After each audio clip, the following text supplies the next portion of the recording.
Sarah Yeah, Mumtaz, thank you yeah. for joining me today. Thank you for having me. Everyone watching and listening, this is Sarah Mumtaz of Sarah Mumtaz Law Offices, Yep. and I appreciate you making the drive out to talk today. Yeah, thank you so much for having me. I'm really excited to do this with you today. My pleasure.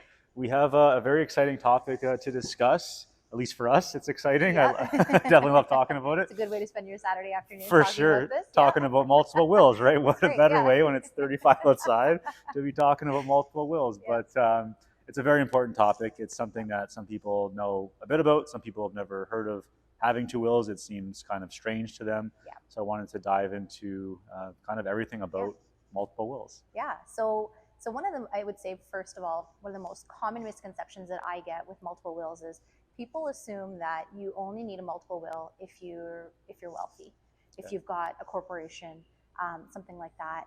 That's not the case. It can be used for a variety of reasons, and we can certainly get into that in a little bit more detail. But it can be for a lot of people. It really just depends on what you've got. And so having that conversation with our clients is really important to sort of gauge what they have, what their intentions are, and what they want to do with their assets, and sort of how they're held as well. So let's say someone's listening and they have a will. Yeah. How do they know, like, do they need that secondary will or not? Yeah. So obviously call your lawyer. Yeah, for sure. Right. Don't Google it. Yeah, maybe don't Google it. Call a professional. Yeah, call a professional.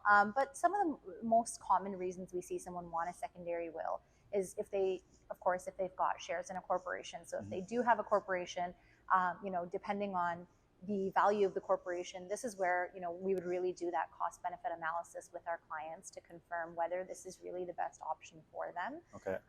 And see how it's held. So with corporations, it can be a little tricky because it depends on, well, if you're incorporated, we need to know what kind of corporation it is. So, is it a professional corporation? Is it a private company? Is it a partnership? So these sorts of things, sometimes we're limited or there's restrictions from, shareholders agreements, things like that. So we need to gauge with our clients, again, how this private corporation is structured so that we can determine the sort of best strategy for that secondary will. Okay.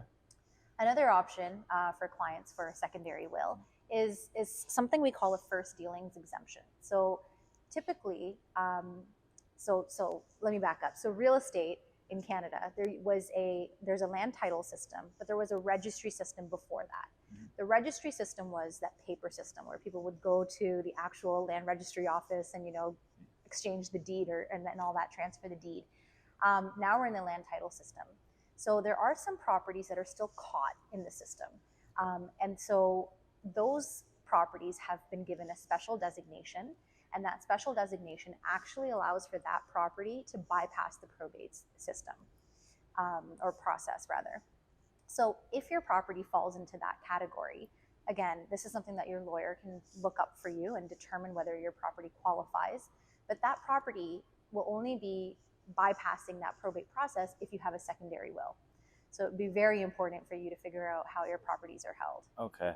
And bypassing probate is one of the perks of having the secondary will, right? Absolutely. So what does that kind of mean to bypass probate? What's the benefit of that? Yeah. So your primary will, let's say, you've got your primary will and your secondary will. Your primary will would constitute all the assets. So I guess we should back up and talk about sort of assets that are subject to probate in Ontario. So you've got things like real estate that's located in Ontario. You've got your bank accounts, right, whether they're foreign or out of province, investments, vehicles. Sometimes bank accounts held in another person's name for your benefit can be subject to probate. But again, this is where it really depends on what you've got, and that's sort of a discussion you should have with your lawyer.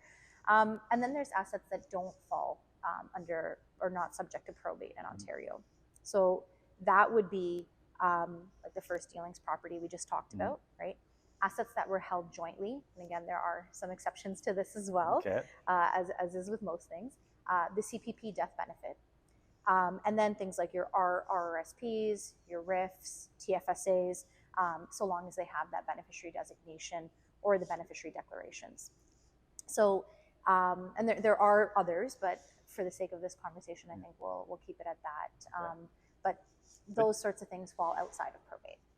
But even though, so the ones that do fall under probate are fairly common assets, right? The Absolutely. bulk of the population probably has some, if not all, of these assets, right? Yeah, So it's that's certainly, right. yeah, right. So it's worthwhile to have this conversation with your lawyer to see if a secondary will is necessary, or whether sometimes even just having these assets, making sure the assets are in the right vehicles to Mhm. ensure that you can sort of bypass probate here.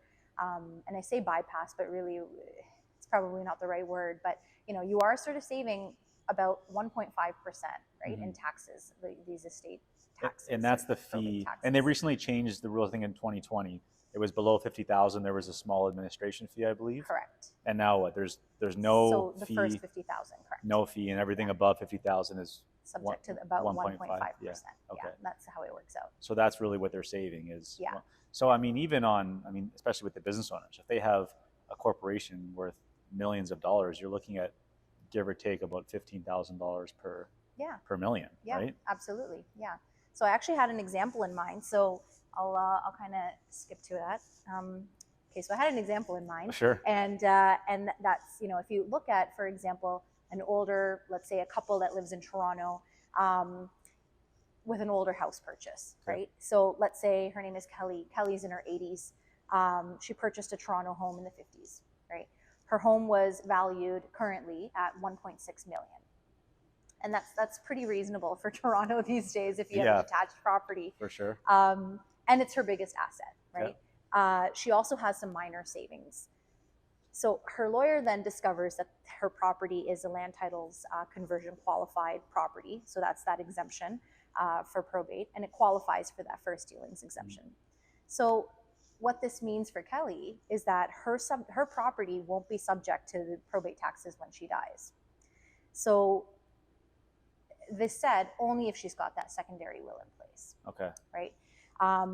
If she had a primary will and no secondary will, then that property would be captured under probate taxes. So we're talking about, on a $1.6 million property, a savings of about $24,000, right? Which can be a lot. That's substantial, right? Absolutely. When it can be avoided. When That's it the can thing. be avoided. And quite easily, obviously Right. speaking with someone like yourself to do that properly, but Right. it's not Yeah. like the hardest thing in the world to not cost your own estate $24,000, right? Yeah. So that's something that your family then wouldn't have to bear the cost of Right. on your behalf in whatever way that they Of course, have right. to pay that. But these estate administration taxes are typically paid with the application.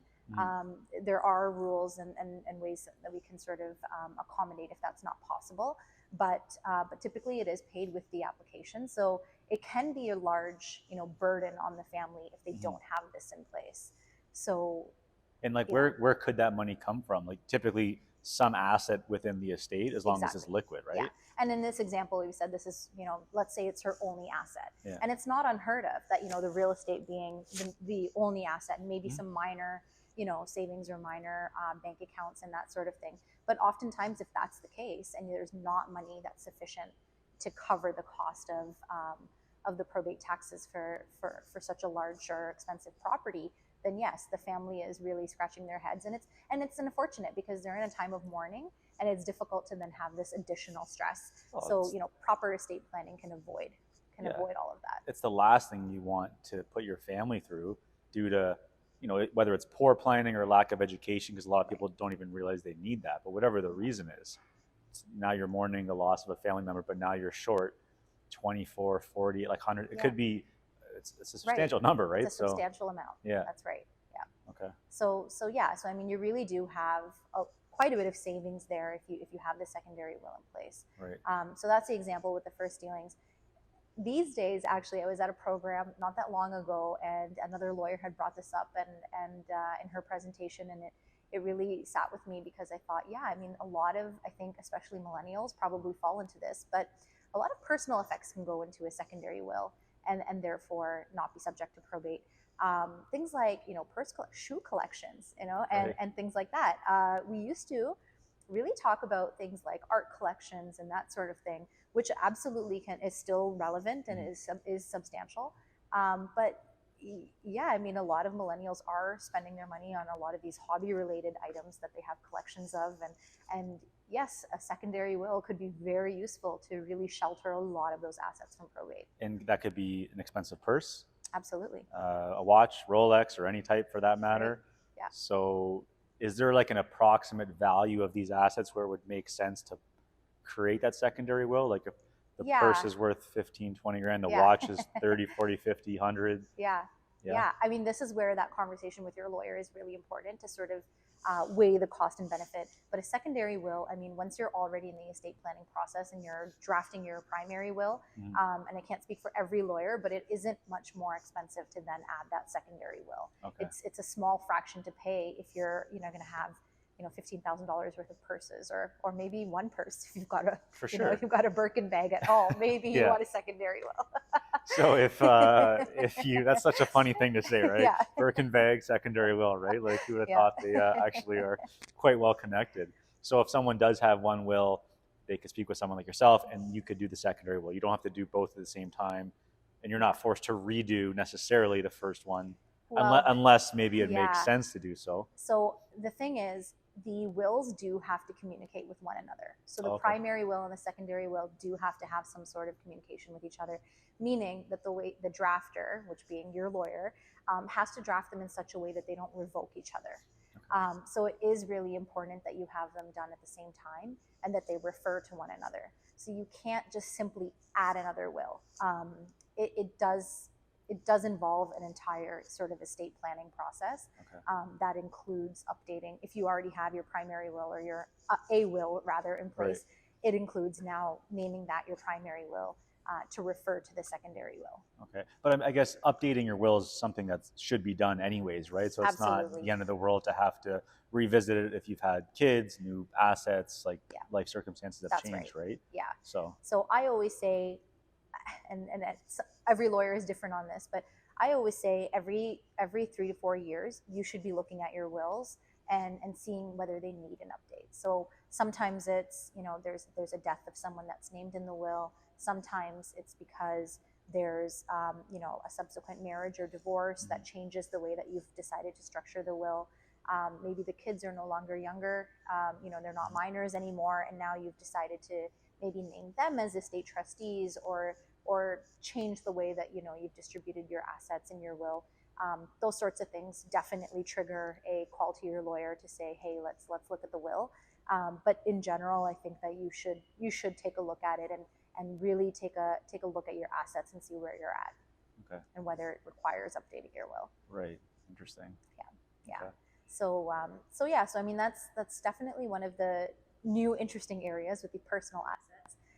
Corporations still are a huge part of why a lot of people would want to do secondary wills, and certainly there are a lot of great reasons to have that secondary will in place if that's your situation.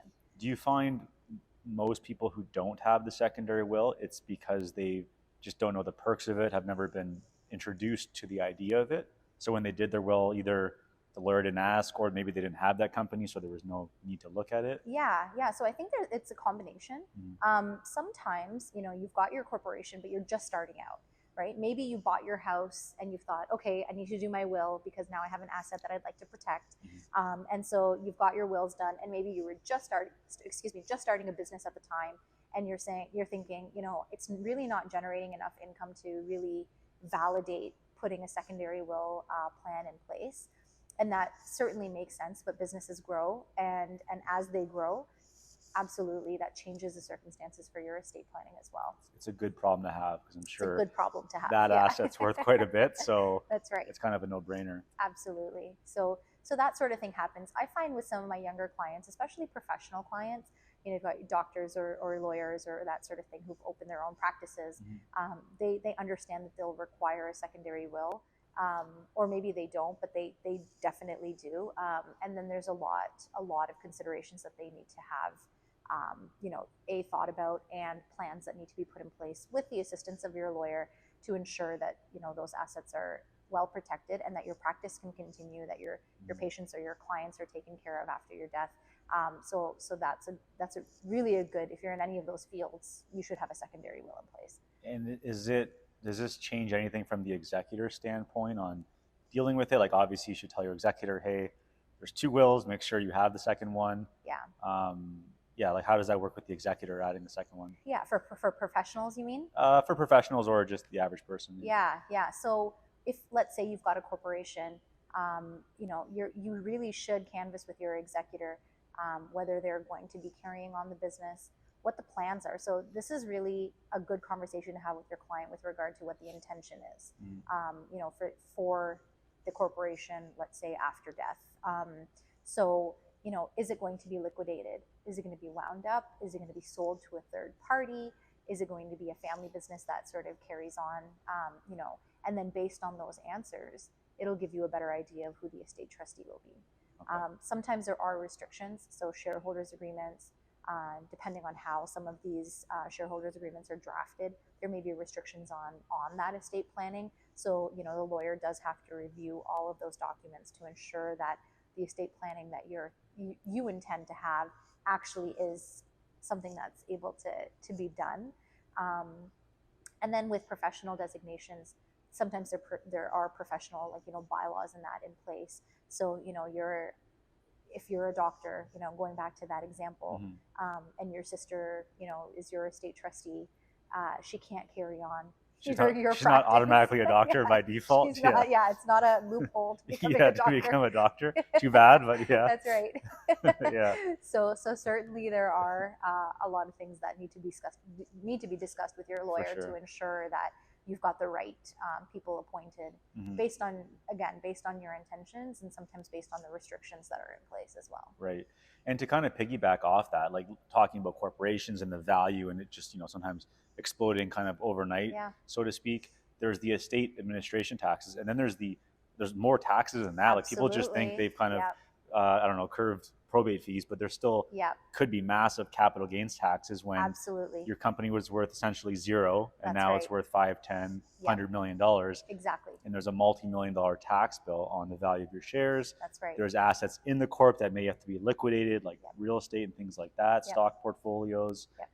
So there's multiple layers of tax, certainly, right? Yes. And I think it's bringing awareness to what is taxed, how is it calculated, what's the tax bill, and then like you said, it's like coming up with a very efficient way of paying that tax bill. That's right. Because CRA is going to come knocking and say, hey, you owe us $24,000 for estate administration taxes, but also your company's worth $5 million and your lifetime capital gains exemption doesn't offset doesn't offset the tax bill. So there's another $1 million, let's say. Absolutely. So if you've seen any major growth in your corporation, and you are in a stage now where you're doing that sort of estate planning, and again, it depends.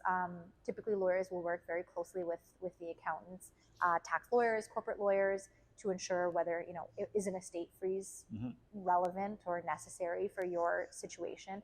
And if it is, then there's certain things that can be done or put in place to ensure that we are reducing that capital gains bill as well. Right. And absolutely. And then sometimes there's more creative ways of handling things like the use of certain trusts and that sort of thing as well, to ensure that you can still enjoy your money for the rest of your life, but then still secure it. So it is really a whole picture, right? It's never just one portion, like, a secondary will just resolve this for you. Yes, you've like you said, that 1.5% is now taken care of to some extent, but we've still got this potential 50%, capital gains bill that can be enormous, depending on the value of your corporation. So yes, absolutely, like succession planning is really important for that purpose, and speaking to your lawyer to find the best ways to navigate that are really important as well. And I find that's important why your lawyer should know your accountant, your accountant should know your lawyer, and both should know your insurance advisor. Yes. Like all three are so critical to a holistic plan. Absolutely. And we all kind of fit our part in saving the client a lot of money, the family a lot of stress, and a lot of problems can be solved if all three of us know each other very well. That's right. Yeah. I talk with my clients and I say, okay, you got the wills, that's great. Your accountant's fantastic setting up the corpse, but now there's a $2 million tax bill.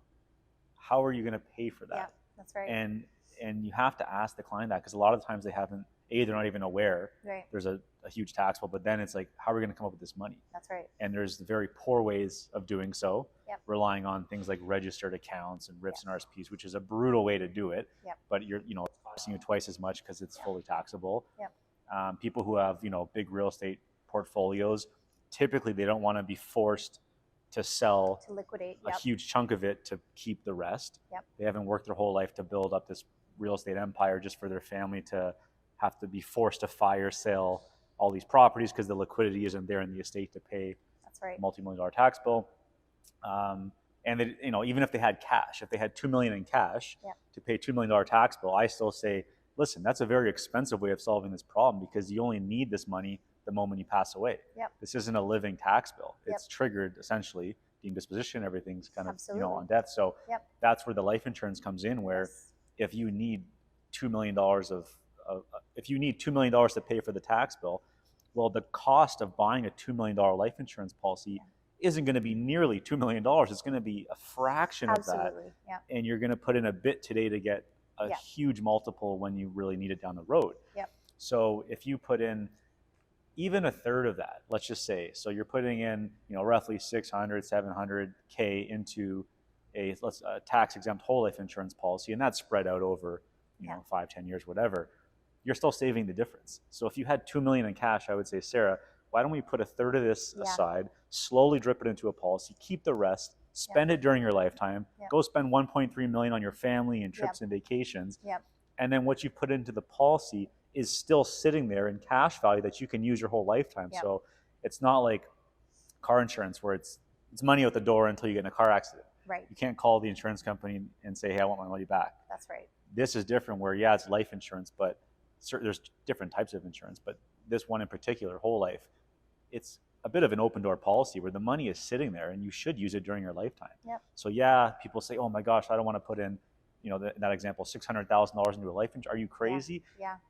If you don't do that, what are the alternatives? Absolutely. It's $2 million at the cheapest, and that's cash. Yep. And if you don't have the cash, then you're selling your properties and liquidating, tons of other assets. I'm sure you don't want to. So put in the 600. It's sitting there. It's probably going to be worth more than that at some point, or it will be. That's right. And you can leverage it for tax-free, tax-efficient income during your lifetime. Absolutely. And life insurance is one of those areas where for probate tax purposes, like you're not paying taxes. Exactly. Right? So you're saving on that. So particularly, I mean, a great example is if you've got a corporation, let's say it's worth $1 million on your date of death, and you've got a corporate life insurance policy in the amount of, let's say $1 million, right? Yeah. I mean, your estate is sitting very pretty right now because whoever the beneficiary was for that is now able to pay the tax bill and then some. Right? If you had $1 million now in your savings account today, thinking I'm going to use this to pay the tax bill, on death. I mean, just by rate of inflation, you're already losing. Exactly. Right? And it's not like you're not going to touch that $1 million for the next 30, 40 years. You're going to spend it on something. Now you're stuck. You can't touch that money because you've earmarked it for this, tax bill down the road. It's just it's not smart planning. It's not the right way to plan. That's for sure. Yeah. So the use of insurance, absolutely, we've seen more of it. I'd say. More recently, I think there's a greater degree of education that people have with their investments, which is great to see. But yes, insurance is a very understated sort of tool, I'd say, for estate planning purposes for those tax bills that do come. Right. And I think similar to the multiple wills and things like that, there's a huge education that needs to be behind it first and foremost. Like people don't naturally know this stuff, right? And nor should they. That's why you have a career and that's why I have a career. It's our job to inform them. But it takes time to introduce the idea, explain the idea, get everyone aligned. But, if there was an accountant here, myself and yourself, you're handling what needs to be handled, the account, doing a state freeze between the two of you. And then I can come in and calculate tax bills and low cost ways to solve that problem that isn't going, it's just getting bigger basically. It's not going away. It's not going away. Yeah. It's not going away. And it's very useful, I'd say, to have, again, like going back to that phrase, the whole picture, right? It doesn't just, it's not a one-stop shop. You're not just going to go to your accountant and get everything done. You're not going to just go to your lawyer and get everything done. It is sort of, there are areas of expertise and each person has a lot to sort of offer in their field. And together you have this great succession plan or this great estate plan that, can fit where your intention is and ensure that your family, because ultimately that's what it results in, is your family thinking, oh, now I have to liquidate this or now I have to sell this. And it's sad if you think about it, particularly let's talk about real estate. I mean, if it's a family property that's been in the family for generations, but now the tax bill is such that you have to liquidate it. It can be a lot for a family to have to deal Yeah, with it's that. emotionally exhausting and draining and sad, and especially if it's like a family cottage or something. Yeah, yeah. I've heard one of the main reasons or biggest reasons that cottages don't get passed down is because of the capital gains, right? Yeah, Grandma and capital gains. grandpa bought it Yeah, 50 years ago for yeah, almost nothing, and now it's yeah. worth 1, 2, 3 million. And Absolutely. no one's really said, hey, listen, there's a huge capital gain, Yeah, and the betterments and improvements don't nearly yeah. add up to Don't add up. offsetting Yeah, the cap gain whatsoever, right? So yeah, it's sad, and I'm sure if after someone passes, they could look back and say, hey, could I have planned that better? Like yeah. everyone's going to say yes, right? Yeah, absolutely. Yeah. Yeah. So I think it's really important to have that conversation with your lawyer. And so sometimes I think as lawyers too, we feel like we're asking a lot of prying questions or we're prodding a lot, but it's necessary because we need to know what your intention is, and sometimes that includes what you have, how much it is, where it is, you know, who's getting it, who's going to be doing what with it, and it's a lot of planning because really I call will drafting, drafting a contract in the land of what if, Mm-hmm. right? And we have to really kind of really account for all the what ifs, and to do that, we need to know a lot of this, right? For sure. And then share that with like I said, your accountant, with your financial planner sometimes, and with your corporate lawyer, your tax lawyer, or whoever you've got working for you. For the clients that I've been kind of fortunate enough to work with, where they really do bring the lawyer together, the accountant together, the insurance, the wealth advisor, when that happens for the first time, the client really sees the value in the 3 or 4 of us talking and all of us working for the better of the client. And moving forward, that's how the meetings go. Like they never not want to do that again. Right. It's so beneficial because you know stuff that I need to know, and I know stuff that you need to know, and vice versa, right? So it's just like it's funny because, like you said, we're almost all siloed sometimes. Yet we're all working for the benefit of this one family or client. So to have us not communicating it can only be better to have us communicate, right? Absolutely. So I'm always encouraging that, and hopefully that just gets better with time. But your professionals should know each other. Yeah, I've definitely found the value in having that. My clients see the value in having that, and they appreciate it. They appreciate being able to sort of, and there are confidentiality issues and whatever, but certainly that can be discussed with your client, and it certainly can be presented in a way that still respects that, and respects the Law Society rules, and still respects all of that. For sure. But that said, I mean, there is value in it. I think the client definitely gains a lot from having that collaborative sort of spirit in their estate planning. So one of the things about multiple wills that I want to talk about, so we've talked a little bit about tax, we've talked a little bit about why you may want to have a multiple will. Another thing that we're seeing more of, or at least I'm seeing more of in my practice, is sort of the personal side of things, right? So we're seeing more and more blended families. We're seeing more and more, stepchildren, adopted children, that sort of thing, that weren't really the traditional nuclear family that was the way. And that's important, I think, for the estate planning. And whether that's a primary will or just a single will alone, or whether it's for a primary and a secondary, I think that these are really important conversations to have with clients. If you've got now a new spouse, let's say in your life, who's a part of the corporation, if it's a family business, how are we dealing with that, right? Sometimes there's conflict, and sometimes there's family members in the testator's ear that say, hey, that's not fair, you should tell them this, and that's not fair, you should say this. And it's really important, I think, to have those conversations with your client to sort of gauge what's best for them and what their intentions are with their estate planning, because these new family dynamics have I don't want to say complicated, but in a way really changed the way that the traditional sort of the easy will, as they would say, like, oh, it goes to my kids and that's it. Well, now sometimes kids are kids that have been treated like children but maybe aren't your biological children, and what do we do then, right? And that sort of thing. So we're seeing a lot more of that, and I think it's important for clients to think about that before they come in and have a plan. And what does that look like? Who's going to be playing what role in your estate administration, and all of that. If it's figured out now, it saves a lot of the issues that come in the estate administration process when everyone starts bickering and fighting and saying, well, mom wanted this or dad wanted this and it's my dad really, and that sort of thing. And we can bypass all of that if we really have those conversations in the planning phase. And I'm sure it's like so sad for it to come to that, right? Yeah. It's happened a million times. It'll happen a million times more. But to see a family fighting when mom or dad could have just kind of written it down a little bit more clear, just to avoid all that. That's super unfortunate. Yeah. So we see that. So I think it's important, I think, for clients to come into an estate planning meeting, sort of open to being able to talk about all of those things, right. And sort of have their intentions clear on what it is they want, what it is they're looking for, and how these structures will all play together, so that it's more than just a conversation about taxes, Right. or about the structure of who gets what, but also a conversation about maybe what's fair or maybe what's reasonable, or maybe if someone is going to be excluded.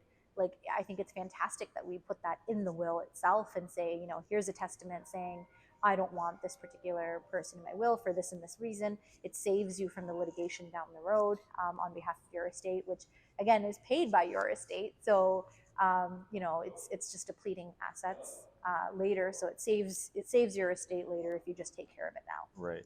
And unfortunately, it seems like perhaps wills and life insurance are some of the Yeah. last things people want to talk about. Absolutely. Maybe not on a Saturday when it's 35 degrees out, like how excited we are about talking about it, but it's super important. Absolutely. Sarah, thank you so much for coming thank on you and so chatting much for today. having me. Anyone listening or watching, where can they find you at? How can they get in touch with you? So we have offices in Toronto, Etobicoke, and in Waterloo. Yeah. You can always find us at sarahmumtazlaw.com, and then all of our contact information is on the website. Perfect. Thank you so much. Yeah, thank you for having me.